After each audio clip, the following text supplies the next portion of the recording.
I think the three that are together, they're really in one story, in one chapter.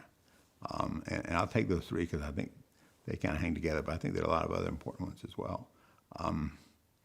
And interesting aside, we're doing a project now where we've actually gone through the entire Bible, and there are over 2,000 passages, not verses, passages that had to do with faith, work, and economics. And we're in the process of categorizing those and writing commentaries for all those. A big project we're working on. But it's fascinating how much there is in the Bible about this subject. Back to your question.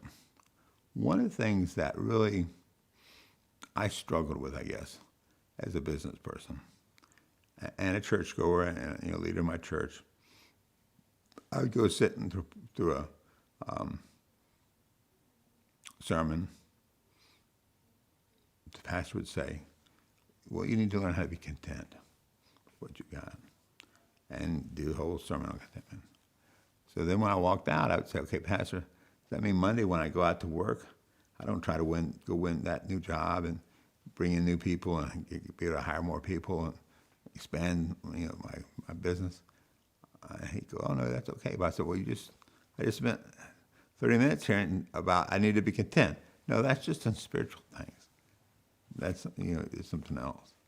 And so I had this really distorted view of what does success look like for a business person, particularly a Christian business person, and really struggle with that. Then I got some insight from, there's a guy named John Wooden who was a basketball coach, coached UCLA in the 70s, 60s and 70s.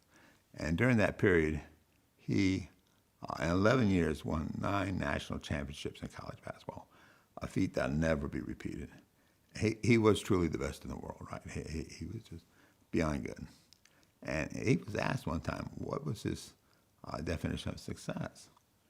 And I'd read all his books, so I was very interested when he was asked that question. And he basically said this, I'm paraphrasing, but he said, basically, it's taking the gifts you've got and going out and doing the absolute best you can with them. And he went on to say that there were times when his teams lost, admittedly not very many, but there were a few times, that he was perfectly okay with it because they played as good as they could. They just played a better team that night. But he said there are a lot of times when they blew teams out, he was furious with them because they did not play up to their potential.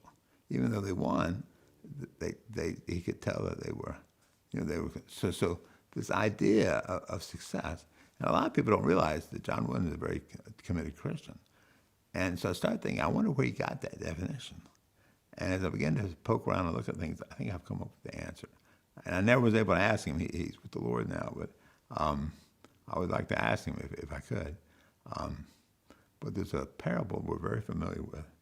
It's called the Parable of the Talents. And interestingly enough, it's given in a chapter with 2 other parables. One about the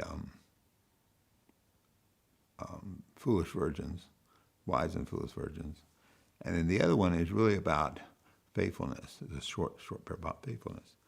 And if you look at those 3 together, they're situated in such a way that there's a section about 3 chapters in Matthew called the Olivet Discourse.